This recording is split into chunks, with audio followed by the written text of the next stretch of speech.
Can you please talk something about Mototech, which happened here along with your association with IAC? First of all, thank you having me. And about Mototech and particularly this event, I find it extremely comprehensive, covering multiple facets of manufacturing, auto, and cutting across the entire verticals is the skilling ecosystem, which almost every speaker advocated on. So, and I look forward to many such fruitful events in coming time.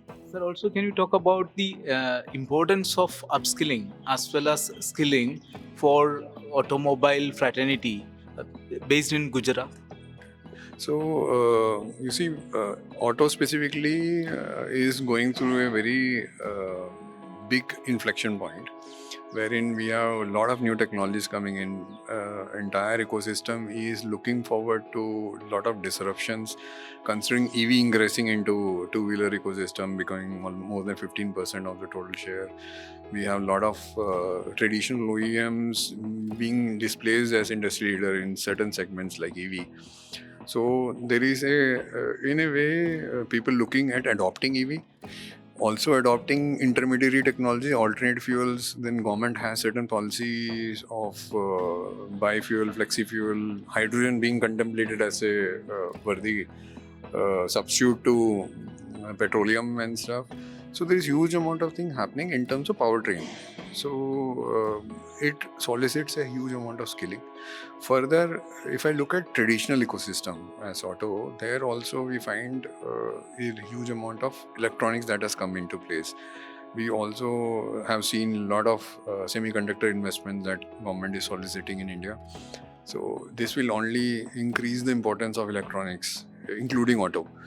And hence, most of the mechanical engineers and mechanical domain experts in automobile industry might require an upgrade in terms of electronics awareness, electrical electronics awareness. Further, all this while we were dealing with different type of safety. Now we have DC, we have electric vehicles. So there is a specific compelling need to make the society at large aware of what are the positives and negatives of handling an electric vehicle. So that becomes much social life skill more than a skill. So this education of auto now, as I see it, would start from school to as many people who are users of vehicles. Skilling ecosystem has to undergo a substitution or addition, augmentation in terms of smaller, short-term, medium-term programs in every domain, whether it is BTech, whether it is diploma, whether it is ITI, whether other short-term courses, bridge courses. Every item should include certain specific courses into auto, so that they become increasingly employable in the new dynamics that is playing around. Absolutely. And also, when you talk about the diversity, how these corporates are approaching towards absorbing diversity at workplace. So diversity has been a perennial challenge in auto when it comes to women representation. In fact, we are sitting on 7th and we have Women's Day tomorrow. We all are trying our bit. As far as IAS is concerned, we have a theme called Women Empowerment at IAS.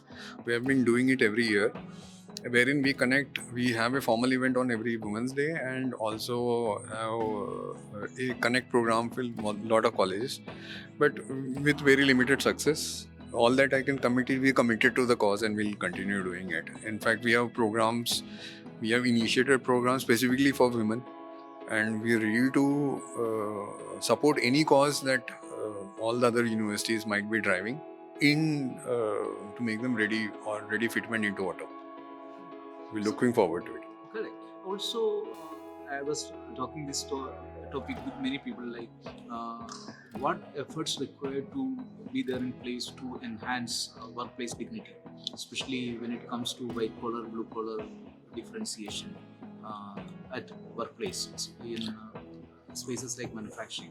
Okay, so this is a very interesting topic and one topic that is very close to my heart, and in fact to many people. After mapping this ecosystem for almost 3 years after coming from industry, what I can see very clearly is dignity in India is also attached to the initial salary levels at that place. Also is attached to the career graph where a person can achieve. A simple solution to this, or how I see it, is in any country other than India, or many countries other than India. I can't comment on all the countries. Many countries, the entry level salaries and the skilling ecosystem is very high when compared to Indian ecosystem. As Indian economy participates much more in global context, we foresee a lot of these problems getting eased. A lot of buying power has already started happening but yielding into premiumization. As in when the public grows, people are ready with a lot of dispensable income. So business model will evolve much better. Maybe starting top down, but I'm sure at some stage we'll get into this. A upwardly global mobility in this particular space might become a catalyst. It is one prime mover that can maybe give a trigger to Indian economy that the same skills solicit much higher salaries outside India. So that can bring in some kind of dignity, because those countries are absolutely fine with. In fact, they are much more dignified than the white collars in many of the countries that I know.